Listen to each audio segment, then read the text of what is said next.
क्या आप भी जानना चाहते हैं कि आपकी हाथों की रेखाओं में क्या लिखा हुआ है?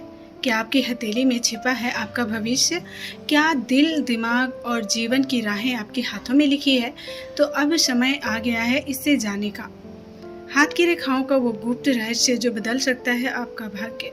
चलिए आज हम सीखते हैं हस्तरेखा विज्ञान। एक रेखा का अर्थ और उसका असर आपकी ज़िंदगी पर क्या असर डालेगा, आज हम इसी के बारे में विस्तार से जानेंगे और बातें करेंगे।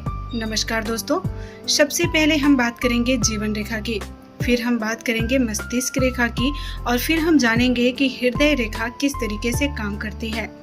और हम ये भी जानेंगे कि हमारे हाथ में भाग्य रेखा कहाँ पर होती है और उसका क्या फंक्शन होता है।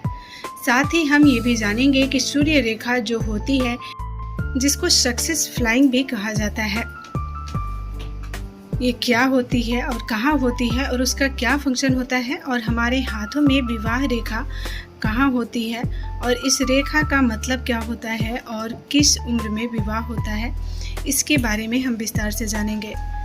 इसी तरीके से हम विस्तार से सभी जानकारियों के बारे में बात करेंगे।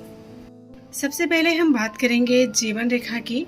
जीवन रेखा निम्न के मंगल से कुछ इस प्रकार से निकलती है, जो केतु पर्वत की तरफ सर्कल बनाते हुए आती है, जिसे हम जीवन रेखा कहते हैं।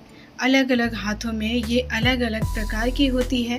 कुछ हाथों में ये बहुत बड़ा कर्व बनाता है और कुछ हाथों में बहुत अच्छा सा सर्कल बनाता है और कुछ हाथों में छोटा सर्कल बनाते हुए दिख सकता है। अगर जीवन रेखा पर छोटी छोटी रेखाएं देखने मिलती हैं तो ये बहुत ही शुभ संकेत है। अगर जीवन रेखा पर ट्रायंगल बनी हुई दिखे तो ये और भी शुभ संकेत माना जाता है। ये समय समय पर आपको बढ़ोतरी की तरफ लेकर जाता है। दूसरे नंबर पर हम बात करेंगे मस्तिष्क रेखा के बारे में।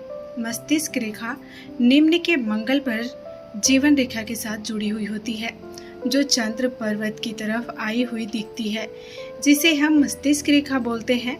मस्तिष्क रेखा ज़्यादातर हाथों के जीवन रेखा के साथ जुड़ी हुई होती है। इस रेखा को मातृका रेखा यानी कि माता की रेखा भी कहा जाता है और जीवन रेखा को पिता रेखा कहा जाता है। अगर ये दोनों साथ में जुड़ी हो तो ऐसे लोग अपने माता पिता के कल्चर को फॉलो करने वाले होते हैं और काफ़ी संस्कारी भी होते हैं। अब हम बात करेंगे हृदय रेखा के बारे में। हृदय रेखा कनिष्ठ उंगली से होकर बृहस्पति पर्वत पर जाती है। अगर ऐसा होता है तो ऐसे इंसान दिल के बहुत अच्छे होते हैं। ये रेखा जितने साफ और स्पष्ट दिखाई देती है, ऐसे लोग बहुत ही भरोसेमंद होते हैं और इनका व्यवहार बहुत ही अच्छा होता है। ऐसे लोग बहुत ही लविंग और केयरिंग होते हैं। अब हम बात करेंगे भाग्य रेखा के बारे में। अगर आपका भाग्य रेखा सीधी लाइन में साफ और स्पष्ट हो तो ऐसे लोग अपने लाइफ में बहुत आगे बढ़ते हैं। ये लोग ऐसे ऐसे काम करते हैं जिससे आप इनकी धन में बढ़ोतरी होती है। उम्मीद है आप सभी को ये वीडियो अच्छी लग रही होगी। अगर वीडियो और इसकी जानकारी थोड़ी सी भी आप सभी को अच्छी लगी हो तो चैनल को सब्सक्राइब करके बेल आइकन को प्रेस कर लीजिएगा। साथ ही वीडियो को लाइक करके अपनी फैमिली और फ्रेंड्स के साथ शेयर करना ना भूलिएगा। मिलते हैं कल एक और नई वीडियो के साथ, कुछ और नई जानकारियों के साथ। तब तक के लिए अपना ख्याल रखिए।